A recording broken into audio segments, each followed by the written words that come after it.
بسم اللہ الرحمن الرحیم۔ السلام علیکم۔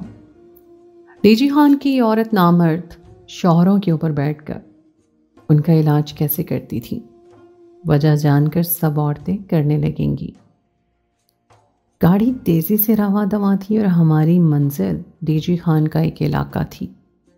میں بس شیشے سے باہر ہی دیکھ رہی تھی۔ جب ہم سفر کے ساتھ کوئی دلی وابستگی یا تعلق نہ ہو تو خوبصورت سے خوبصورت راستہ بھی بنجر لگتا ہے، حسین سے حسین منزل بھی ویران۔ میرا بھی یہ سارا سفر بس ایسے ہی گزرا تھا۔ میرے شوہر نے مستقل مجھے نظر انداز کر رکھا تھا اور میں نے بھی ایک نگاہ اٹھا کر اس کی طرف نہیں دیکھا تھا۔ کھڑکی سے باہر کے مناظر بھی میرے دل کو خوش نہیں کر پائے تھے۔ ایک اداسی نے مجھے گھیر رکھا تھا اور میں جانتی تھی کہ میرے شوہر نے اب بھی مجھے زبردستی ہی اپنے ساتھ رکھا ہوا ہے، کیونکہ دنیا دکھاوے کو انہیں یہ رشتہ نبھانا ہی تھا۔ اس مردہ رشتے کی وجہ سے میرا دل بھی مردہ ہو چکا تھا، لیکن یہ وہ غم تھا جسے میں کسی کے آگے بیان نہیں کر سکتی تھی۔ عورت میں خامی ہو تو اس کا ڈھنڈورا پیٹا جاتا ہے، ایک ایک کو بتایا جاتا ہے کہ بہو بانجھ ہے، ہمارے بیٹی کو خوش نہیں دیکھ سکتی، لیکن اگر یہی کمی یہی کمزوری مرد میں ہو تو اس پر پردہ ڈالا جاتا ہے، اس کا ذکر کرنا بھی گناہ سمجھا جاتا ہے، اور عورت سے یہ امید رکھی جاتی ہے کہ وہ اپنے شوہر کی اس خامی کو، اس کمزوری کو اپنے سینے میں دبا کر اس کے ساتھ جیسے تیسے گزارا کرے گی۔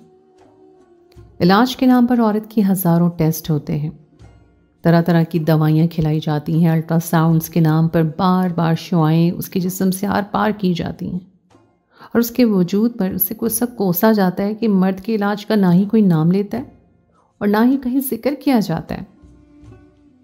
اگر بانجھ عورت کے علاج کو لے کر اتنا شور مچتا ہے تو نامرد کے علاج پہ کوئی بات کیوں نہیں کرتا؟ اگر عورت ہزاروں دوائیں کھا سکتی ہے، دنیا کے تانے سن سکتی ہے، تو مرد اپنا علاج کیوں نہیں کروا سکتا؟ کیوں مرد کے علاج کو اس کی مردانگی پر داغ سمجھا جاتا ہے، جبکہ عورتوں کو ڈاکٹروں سے لے کر پیروں حکیموں تک آستانوں پر رگڑا جاتا ہے؟ یہ سب باتیں ہر وقت میرے دماغ میں ہلچل مچاتی تھیں۔ ہر گزرتے دن کے ساتھ میں معاشرے سے باغی ہوتی جا رہی تھی، کیونکہ کچھ ایسا ہی میرے ساتھ بھی ہوا تھا۔ شادی کی رات مجھ پر وہ راز کھلا تھا جسے جان کے میرے سر پر آسمان گر پڑا تھا۔ میری جگہ کوئی بھی لڑکی ہوتی تو شاید اس کی حالت میرے ہی جیسی ہوتی۔ میرے شوہر نے اپنی وہ حقیقت مجھے بتائی تھی جس کے بعد شاید ہمارے رشتے کا کوئی مطلب ہی باقی نہیں بچا تھا، کیونکہ میاں بیوی کا رشتہ جس خلوت کی رات سے شروع ہوتا ہے، اس خلوت کی رات میں میرا شوہر میرے ساتھ نہیں تھا۔ اس نے بہت خاموشی سے اپنا تکیہ اٹھا کر صوفے پر ڈالا تھا اور پھر کھڑے کھڑے مجھے اپنی سچائی بتا دی تھی، وہ سچائی جسے سننے کے بعد مجھے کچھ بھی سنائی نہیں دے رہا تھا۔ میرے شوہر نے کمرے میں آ کر ایک سرسری نگاہ مجھ پر ڈالی تھی اور پھر کہنے لگا کہ میں تمہارے ساتھ کوئی تعلق نہیں بنا سکتا، میں تو یہ شادی کرنا ہی نہیں چاہتا تھا، لیکن میری ماں نے خاندان کو منہ دکھانے کی خاطر میری شادی کی ہے۔ اپنے شوہر کے پاس سن کے میں نے حیرت سے اس کا چہرہ دیکھا تھا، جہاں مذاق کا شائبہ تک نہیں تھا، وہ بہت ہی زیادہ سنجیدہ تھا۔ کہنے لگا، میں ایک نامکمل مرد ہوں اور یہ تمہارا فرض ہے کہ تم اس بات کو اپنے سینے میں دفن کر لو اور خاموشی سے اس گھر میں زندگی گزارو۔ میرے شوہر کا لہجہ بہت سخت تھا، وہ اپنی کمزوری کو چھپانے کے لیے مجھ پر حاوی ہونے کی کوشش کر رہا تھا، اور میں تو ابھی تک اس کی بات پہ یقین ہی نہیں کر پائی تھی۔ وہ لمبا چوڑا انتہائی خوبصورت مرد، لیکن اس کے اندر ایک سچائی اتنی بھیانک تھی کہ اس کی ساری خوبصورتی اور وجاہت مان پڑ گئی تھی۔ وہ صوفے پہ جا کر لیٹ گیا تھا اور میرے سارے وجود سے پسینے چھوٹ گئے تھے۔ اب مجھے سمجھ میں آیا تھا کہ میرا اور اس کا رشتہ کیسے طے پایا۔ آج سے 2 مہینے پہلے کی بات ہے۔ میں کالج سے لوٹی تو اماں نے بتایا کہ میرے لیے بڑے امیر گھرانے سے رشتہ ہے، اور اماں کی خوشی کی انتہا نہیں تھی، جبکہ میں حیران تھی کہ اتنے بڑے گھرانے سے رشتہ کیسے آ گیا۔ اور پھر واقعی شام کو جب وہ لوگ بڑی سی گاڑی میں آئے تو میں خود بھی حیران رہ گئی۔ لڑکے کی ماں نے کسی قسم کی کوئی ڈیمانڈ نہیں کی تھی۔ ان کا کہنا تھا کہ انہیں سیدھی سادی اور شریف لڑکی چاہیے، اس لیے وہ ہمارے دروازے پر آئے ہیں۔ ان کی اس بات نے میری سیدھی سادی ماں کو اتنا خوش کیا تھا کہ اماں نے زیادہ سوچے سمجھے بنا ہی رشتہ پکا کر دیا تھا۔ لڑکے میں بھی بظاہر کوئی عیب نہیں تھا، سب کچھ اچھا ہی نظر آ رہا تھا۔ میرے سسرال والوں نے مجھے بہت زیور چڑھایا تھا، ایک سے بڑھ کر ایک کپڑا بنایا تھا۔ یہ سب دیکھ کر میرا پورا خاندان اشش کر اٹھا تھا۔ رخصتی کے وقت اماں نے میرے سر پہ ہاتھ رکھا اور کہنے لگی، تمہارے سر پہ باپ کا سایہ نہیں ہے، وہ تو قدرت تم پر مہربان ہوئی ہے جو اتنا اچھا رشتہ آ گیا ہے۔ اب تمہارا کام ہے کہ کسی نہ کسی طرح سے اس رشتے کو پوری طرح نبھانا، کیونکہ تم سے چھوٹی بھی ایک بہن بیٹھی ہے، اس لیے اگر تمہارے سسرال میں کوئی اونچ نیچ ہوئی تو اس کا مستقبل بھی داؤ پر لگ سکتا ہے۔ اماں نے رخصتی کے وقت ہی میرے کاندھوں پر بھاری ذمہ داری ڈال دی تھی کہ مجھے اپنی چھوٹی بہن کی خاطر اپنے سسرال میں ہر اونچ نیچ کو برداشت کرنا ہوگا، اور میں نے بھی وعدہ کر لیا تھا۔ میں بہت صابر لڑکی تھی۔ باپ کے مرنے کے بعد میں نے حالات پر بہت صبر کیا تھا۔ کالج میں پڑھتی تھی اور شام میں بچوں کو پڑھا کر گھر کا گزارا بھی چلاتی تھی، اس لیے مجھے یقین تھا کہ میں سسرال میں بھی ہر امتحان پار کر جاؤں گی۔ لیکن مجھے یہ معلوم نہیں تھا کہ شادی کی رات مجھے میرا شوہر رونمائی کا ایسا تحفہ دے گا کہ میرے لیے سانس لینا بھی مشکل ہو جائے گا۔ وہ بڑے آرام سے صوفے پہ سو چکا تھا اور میں اپنی قسمت پر آنسو بہا رہی تھی۔ سمجھ نہیں آ رہا تھا کہ میرے سسرال والوں نے مجھ پر ایسا ظلم کیوں کیا۔ میں غریب تھی، لیکن اس کا یہ مطلب تو نہیں تھا کہ وہ مجھے ساری زندگی کے لیے تنہائی کی اس آگ میں جھونک دیتے۔ میں نے خود ہی اٹھ کر اپنا عروسی لباس تبدیل کیا تھا اور پھر ساری رات کروٹیں بدلتے ہوئے گزر گئی۔ اس رات کو لے کر میرے دل میں بہت سی خواہشات تھیں، لیکن وہ سب میں نے اپنے اندر ہی دفن کر لی تھی، کیونکہ میں جان گئی تھی کہ اب مجھے تنہا ہی ساری زندگی کاٹنی ہے۔ میرے پاس واپسی کا کوئی راستہ نہیں تھا۔ اماں کی نصیحتیں میرے کانوں میں گونج رہی تھیں اور میں نے اپنے کانوں کو سختی سے بند کر لیا تھا۔ اگلی صبح میری ساس نے مجھے اپنے کمرے میں بلایا اور کہنے لگی کہ اس چار دیواری میں ہونے والی ہر بات اس چار دیواری میں ہی رہنی چاہیے۔ اگر تم نے اپنے شوہر سے متعلق کوئی بھی بات اپنے میکے میں کی تو یاد رکھنا کہ بدنامی تمہاری ہوگی، کیونکہ ہم پیسے والے لوگ ہیں۔ اگر ہم نے یہ کہہ دیا کہ تم بد کردار ہو اور اسی لیے ہمارے بیٹے پہ الزام لگا رہی ہو تو ہر کوئی ہماری بات پر یقین کرے گا۔ تم کسی کو منہ دکھانے کے لائق نہیں رہو گی، اور اگر تم نے اچھی طرح ہمارے ساتھ گزارا کیا تو ہم تمہاری چھوٹی بہن کا رشتہ بھی کسی اونچے خاندان میں کروا دیں گے اور اس کی زندگی سنور جائے گی۔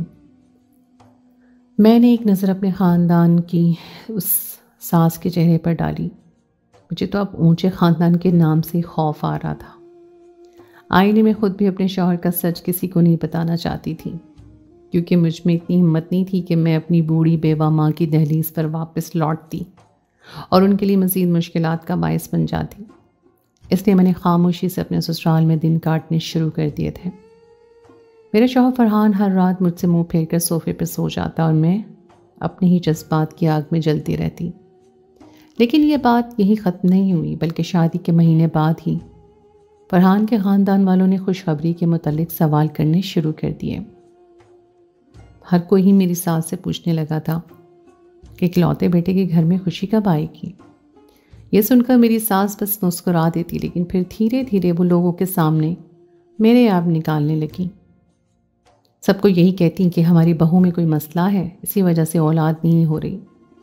پہلے پہل تو انہوں نے یہ بات ڈھکے چھپے لفظوں میں کہی، اس لیے میں خاموش رہی، لیکن آہستہ آہستہ وہ کھل کر سب کو یہی کہنے لگی کہ میری رپورٹس ٹھیک نہیں ہیں اور وہ میرا علاج کروا رہی ہیں۔ سن کر میری جان نکل گئی تھی کہ میری ساس نے دنیا کی نظروں میں مجھے ہی قصوروار ٹھہرا دیا تھا۔ ایک روز موقع دیکھ کر میں نے اپنی ساس سے کہا کہ آپ کیوں دنیا کے آگے مجھے بانجھ ظاہر کرتی ہیں؟ مسئلہ تو آپ کے بیٹے میں ہے۔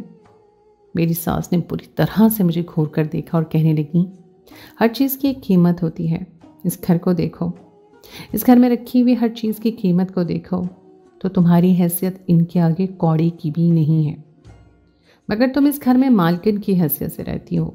اپنے کپڑے، اپنے زیورات تو دیکھو، اس سب کی تمہیں کچھ نہ کچھ قیمت تو چکانی ہوگی۔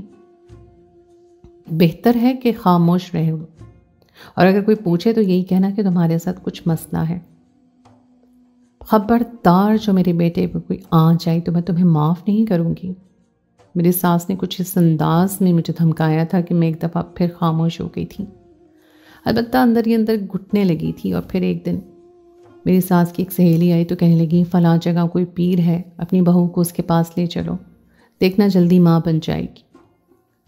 میری ساس نے سوسائٹی میں اپنی عزت بچانے کے لیے حامی بھری اور اگلے ہی روز مجھے اس پیر کے پاس بھی لے گئی تاکہ دنیا کو یہ لگے کہ مجھ میں ہی خرابی ہے۔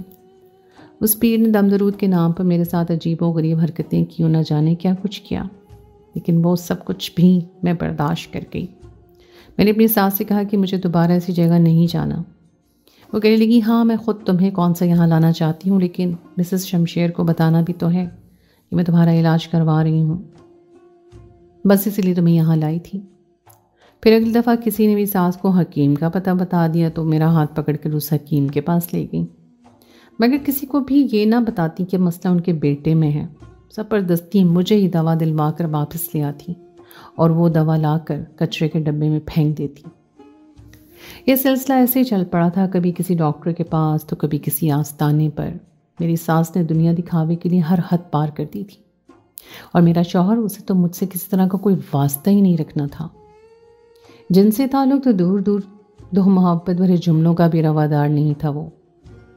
ایسے ہی میری شادی کو 6 مہینے سے زیادہ کا عرصہ گزر گیا۔ ہر کوئی مجھے لے کر باتیں بنانے لگا اور میں بس خاموشی سے سب کچھ سنتی رہی، تنہائی کا عذاب جھیلتی رہی۔ پھر ایک دن میرے شوہر کے بزنس پارٹنر کی بیٹی کی شادی کا دعوت نامہ آیا، اور وہ شادی ڈی خان کے کسی علاقے میں تھی۔ میرے شوہر کا جانے کا کوئی ارادہ نہیں تھا، لیکن کاروباری تقاضے ایسے ہوتے ہیں کہ میل جول رکھنا پڑتا ہے۔ میرے شوہر کے بزنس پارٹنر نے انہیں تاکید سے کہا تھا کہ اپنی وائف کو بھی ساتھ لانا ہے، اس لیے بہت مجبوری میں میرے شوہر نے مجھے ساتھ چلنے کا کہہ دیا۔ میرے دل میں ان کے ساتھ جانے کا کوئی ارمان نہیں تھا، لیکن میری ساس اور شوہر کا حکم ماننے پہ وہ مجبور تھی، بس اس لیے راضی ہو گئی۔ میری ساس نے مجھے بہت مہنگی شاپنگ کروائی اور پھر سختی سے کہنے لگی کہ وہاں جا کر مسکراتے رہنا، ہرگز بھی یہ ظاہر نہ کرنا کہ میرے بیٹے کی کوئی کمی ہے۔ اگر تم نے کسی کے سامنے کچھ بھی کہا تو اچھا نہیں ہوگا۔ ہمیشہ کی طرح انہوں نے مجھے ہی دھمکایا تھا، جبکہ وہ جانتی تھی کہ میں اپنا منہ نہیں کھولوں گی۔ اگلی صبح ہم ڈی خان کے لیے نکل گئے تھے۔ وہاں پر ہمارے رہنے کا انتظام بھی کیا گیا تھا۔ ہمیں ایک دن وہاں اکٹھے گزارنا تھا اور لڑکی کی بارات میں شرکت کر کے واپس رہنا تھا۔ لاہور سے ڈی خان کا راستہ طویل تھا اور تقریباً 6 گھنٹے کے سفر کے بعد ہم ڈی خان پہنچے تھے۔ میں بری طرح تھک چکی تھی اور پھر سارے راستے کی کوفت اور بیزاری الگ، لیکن وہاں موجود خواتین نے بہت اچھی طرح میرا استقبال کیا تھا۔ میں نے کچھ بھی دیر آرام کیا اور وہ مجھے بلانے کے لیے آ گئیں۔ وہ چاہتی تھی کہ میں بھی ان کے ساتھ شادی کی رسموں میں شرکت کروں۔ انہیں اس بات کی بہت خوشی تھی کہ ہم اتنا طویل سفر طے کر کے ان کی بیٹی کی شادی میں شرکت کے لیے آئے ہیں، اس لیے میں نے انکار کرنا مناسب نہ سمجھا اور فریش ہو کر ان کے ساتھ نکل پڑی۔ ویسے بھی بند کمرے میں میں تو مزید میرا دم ہی گھٹنا تھا۔ میرا شوہر خراٹے مار کر سو رہا تھا اور میں اسے چھوڑ کر نکل گئی۔ ایک بڑے سے فورٹ میں شادی کا انتظام کیا گیا تھا۔ وہ خواتین مجھے دلہن کے پاس لے گئیں جہاں شادی سے پہلے کی رسومات چل رہی تھیں۔ ہم شام کے وقت پہنچے تھے اور شادی اگلے دن صبح تھی۔ ہمیں ایک رات اور آنے والا اگلا دن یہیں رکنا تھا۔ دلہن کو ہلدی لگانے کی رسم میں میں بھی شامل ہو گئی اور ارد گرد کچھ خواتین رشتہ دار بیٹھی ہنسی مذاق کر رہی تھیں۔ میں بھی انہی کے ساتھ بیٹھ گئی۔ میرا دل بالکل بھی نہیں لگ رہا تھا، لیکن پھر بھی اچانک ایک ایسا موضوع چھڑا کہ میرے کان کھڑے ہو گئے۔ وہاں موجود کچھ خواتین کہہ رہی تھیں کہ یہاں ایک عورت نامردوں کا ایسا علاج کرتی ہے کہ شادی شدہ جوڑوں کی زندگی دوبارہ سے ٹھیک ہو جاتی ہے۔ ایک عورت اپنی کسی جاننے والی عورت کا قصہ سناتے ہوئے کہہ رہی تھی کہ اس کا شوہر ایک ایکسیڈنٹ کے بعد نامرد ہوا تھا اور ان کی ازدواجی زندگی بہت ہی خراب چل رہی تھی۔ طلاق تک کی بات پہنچ چکی تھی، لیکن پھر وہ لوگ یہاں آئے تو اس عورت سے علاج کروانے پہ اس کا شوہر بالکل ٹھیک ہو گیا۔ اس کا طریقہ علاج کافی الگ ہے، لیکن وہ مردوں کو ٹھیک کر دیتی ہے۔ اور اچھی بات تو یہ ہے کہ علاج بھی رازداری میں ہوتا ہے، مرد کہاں اپنا نقص کسی کو بتانا چاہتے ہیں۔ اس کی بات پہ دوسری عورت بھی کہنے لگی کہ ہاں واقعی وہ مشہور تو بہت ہے، سنا ہے علاج بھی اچھا کرتی ہے۔ وہ علاج کس طرح کرتی ہے یہ تو اسی کو معلوم ہوگا جس نے علاج کروایا ہوگا۔ ان کی باتیں سن کر میرے دل میں امید کی کرن جاگی تھی۔ یہاں میری ساس نہیں تھی جو مجھ پر کڑی نظر رکھتی اور اپنے بیٹے کے عیب کو چھپانے کے لیے اسے علاج کی اجازت بھی نہ دیتی۔ میں موقع سے فائدہ اٹھا کر اپنے شوہر کو علاج کے لیے راضی بھی کر سکتی تھی اور اس عورت سے علاج کروانے کی کوشش بھی۔ میں نے باتوں باتوں میں انہی عورتوں سے کہا کہ مجھے بھی اس عورت کے بارے میں کچھ بتائیں۔ میری ایک سہیلی کا شوہر نامرد ہے، میں چاہتی ہوں کہ اس کی زندگی بھی سنور جائے۔ میری بات سن کر اس عورت نے مجھے ایک چھوٹے سے علاقے کا پتہ بتا دیا اور کہنے لگی کہ وہ عورت رات کے اندھیرے میں ہی علاج کرتی ہے تاکہ کسی مرد کی انا کو ٹھیس نہ پہنچے۔ میں نے 2-3 بار پتہ سمجھ لیا اور پھر ان کا شکریہ بھی ادا کیا اور ایسے ظاہر کیا جیسے یہ میں اپنی کسی دوست کے لیے لے رہی ہوں۔ کچھ ہی دیر میں وہاں بیٹھی رہی، پھر میرا دل اچاٹ ہو گیا اور میرا سارا ذہن اس علاج کی طرف چلا گیا تھا، اس لیے میں وہاں سے اٹھی اور پھر اپنے کمرے میں پہنچ گئی۔ میرے شوہر سو کر اٹھ گئے تھے اور تیار ہو رہے تھے۔ میں نے اپنے شوہر سے کہا کہ بس کچھ دیر میں میری بات سن لیں۔ وہ بستر پر بیٹھ گئے اور میری طرف دیکھنے لگے۔ میں ان کے قدموں میں بیٹھ گئی اور محبت سے کہنے لگی کہ میں آپ سے بہت پیار کرتی ہوں، آپ کے ساتھ ایک اچھی زندگی گزارنا چاہتی ہوں۔ ہر بیماری کا کوئی نہ کوئی علاج ہوتا ہے اور اگر آپ کا علاج بھی ممکن ہو جائے تو ہماری شادی شدہ زندگی سنور جائے گی۔ میری بات سن کر میرے شوہر نے غصے سے میری طرف دیکھا اور کہنے لگے، یہاں یہ سب باتیں کرنے کا کیا مقصد ہے؟ ہم یہاں شادی اٹینڈ کرنے آئے ہیں۔ خاموشی سے شادی میں شرکت ہو اور واپس چلو۔ یہاں اس طرح کی بات نہ کرو کہ میرا تماشا بنے۔ میرے شوہر کے دل میں اس بات کا بہت خوف تھا کہ اگر یہ بات دنیا کو پتہ چلی کہ وہ نامرد ہے تو دنیا ان پر تھوکے گی، جبکہ میرا ماننا تھا کہ بیماری تو بیماری ہوتی ہے، عورت کو بھی ہو سکتی ہے اور مرد کو بھی۔ یہی بات بس انہیں سمجھانی تھی۔ میں نے ان کا ہاتھ پکڑ لیا اور پھر انہیں اس علاج کے بارے میں بتانے لگی۔ پہلی بار میں خود سے اپنے شوہر کے اتنے قریب ہوئی تھی۔ مجھے امید کی کرن دکھائی دی تھی تو اپنا شوہر بھی اچھا لگ رہا تھا۔ میرے شوہر نے بہت دیر تک میری بات سنی اور پھر میری طرف دیکھ کر کہنے لگے کہ اماں نے ہمیشہ سے یہی بات کہی ہے، اگر میں نے علاج کروانے کی کوشش کی تو یہ بات دنیا کو پتہ چل جائے گی اور میں بدنامی سے ڈرتا ہوں۔ میں نے اپنے شوہر سے کہا کہ ہم رات کے اندھیرے میں گھومنے کے لیے جائیں گے، کسی کو پتہ نہیں چلے گا، ویسے بھی یہاں کوئی ہمارا جاننے والا نہیں ہے۔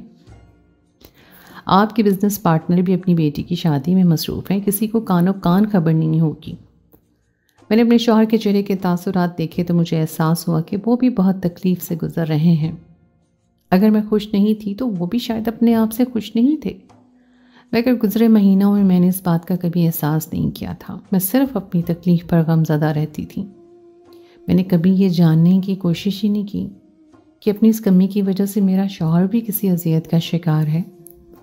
جب میں نے اپنی محبت سے ان کا ساتھ نبھانے کی بات کی تو وہ بڑی آسانی سے علاج کے لیے راضی ہو گئے اور پھر رات کے اندھیرے میں ہم دونوں وہاں سے نکل پڑے اور گھومتے پھرتے ڈھونڈتے ڈھونڈاتے اس عورت کے چھوٹے سے مکان پر پہنچ گئے۔ دروازہ بجانے پر اسی عورت نے دروازہ کھولا تھا اور ہمیں اندر بلا لیا تھا۔ اس نے زیادہ سوال جواب بھی نہیں کیے تھے، بس اس کا یہ کہنا تھا کہ اس کے علاج کا طریقہ بہت مختلف ہے اور وہ میرے شوہر کو اکیلے کمرے میں لے جا کر علاج کرے گی۔ یہ سن کر میں گھبرا گئی۔ میرے شوہر بھی پریشانی سے مجھے دیکھنے لگے، مگر وہ مسکرائی اور کہنے لگی، بے فکر رہیں، یہ میرا علاج کا طریقہ ہے، میں آپ کے شوہر کو مکمل تندرست کر دوں گی۔